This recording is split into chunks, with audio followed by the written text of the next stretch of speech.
In this lab, we're going to show you how you can add in extra functionality into your Node-RED application by finding and consuming functionality that Node-RED contributors have created. In particular, we're going to be adding in functionality that the Node-RED starter kits for Watson require.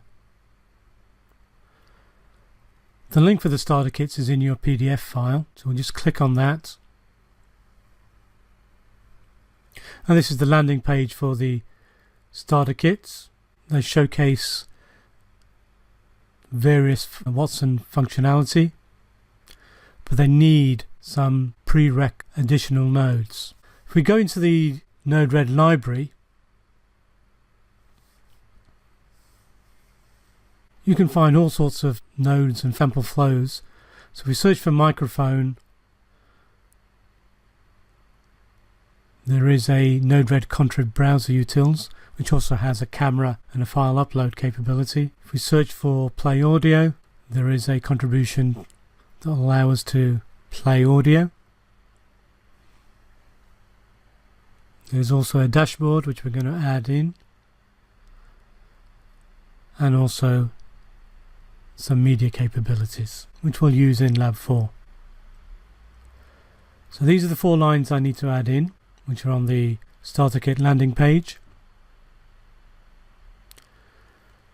So we go back into Bluemix, into your application. We'll go on to the overview, and we need to add in a Git repo. But first we'll stop the application.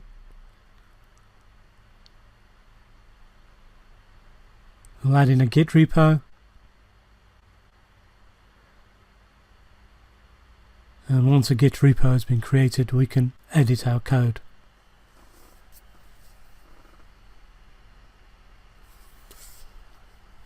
File we're going to change is package.json, and we're going to just insert those 4 lines. They can be anywhere. You just have to make sure that the last line in this set of dependencies does not have a comma at the end. So we're adding in 4 new dependencies into this Node-RED instance.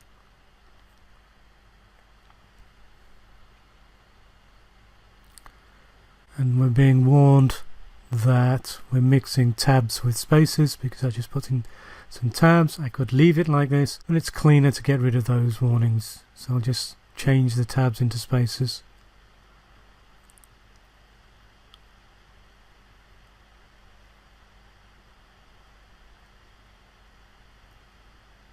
Save the file.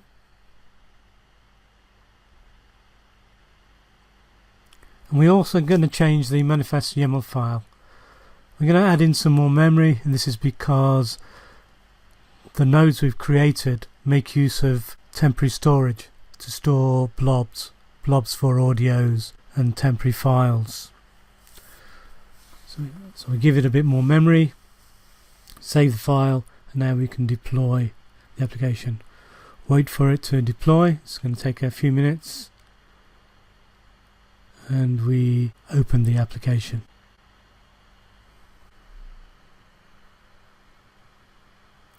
We're going to add a new tab. Let's just check that the microphone is now available. There it is.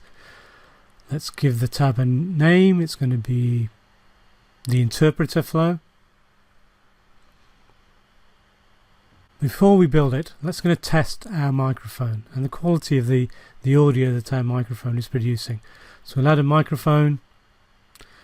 We'll add a delay. And the delay is default to 5 seconds, which is sufficient, and we'll add in the play audio node. We join the 3 together, deploy, and the first time we use the microphone on a particular web page, we've got to make sure that we're using HTTPS, and we're prompted to allow the application to use the microphone. Now we click, we speak, and click. The microphone gathers the audio, sends it to Bluemix through the delay, and then we'll play. And that'll actually give you a good idea of the quality of the microphone that you're using. If it isn't of good quality, then get an external microphone that you can plug into your machine. So let's go back into the Git project. or the Jazza project. And we're going to open the application overview in Bluemix. We'll see our application running.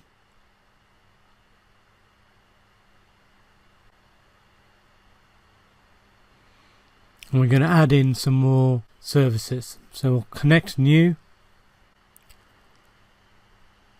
Because we've got a microphone, we're going to be sending in audio and we need to convert the audio into text. So we'll pick the speech to text service and create the connection to our application. We'll also add in tone. It's not used in the interpreter, but will be used in the second part of this lab.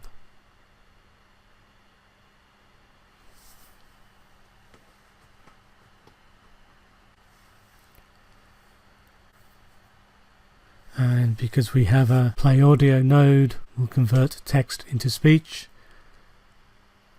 by creating a connection with the text to speech service.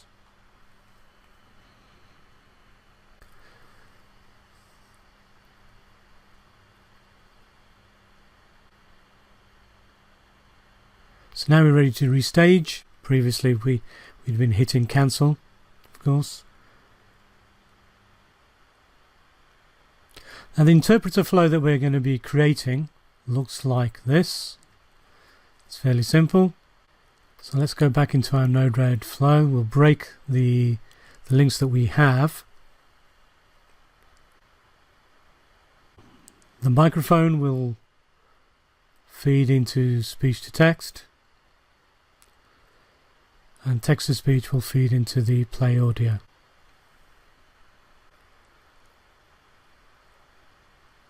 If we select the speech to text, we can see that the audio comes in message payload and the output goes to message.transcription.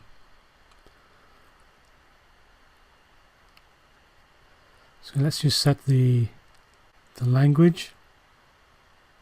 We will be speaking in English. You can pick whichever language you want to use. And we can wire the microphone to the speech to text tile. That part is done. We're not going to be using a delay. Instead, we're going to be using translation.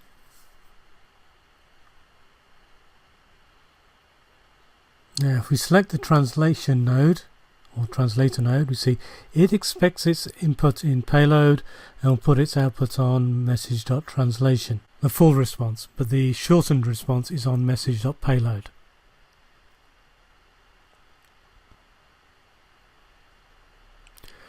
So we need a function between the speech to text and the language translator, in which we set message payload as input for the translator to message.transcription as the output from speech to text. So we can join those nodes together. The translator can feed directly into speech to text. So we're going to be translating from English into any language you wish. So let's just speak Spanish. We are going to need a function between the text to speech output and the play audio. The audio will be outputting in Spanish.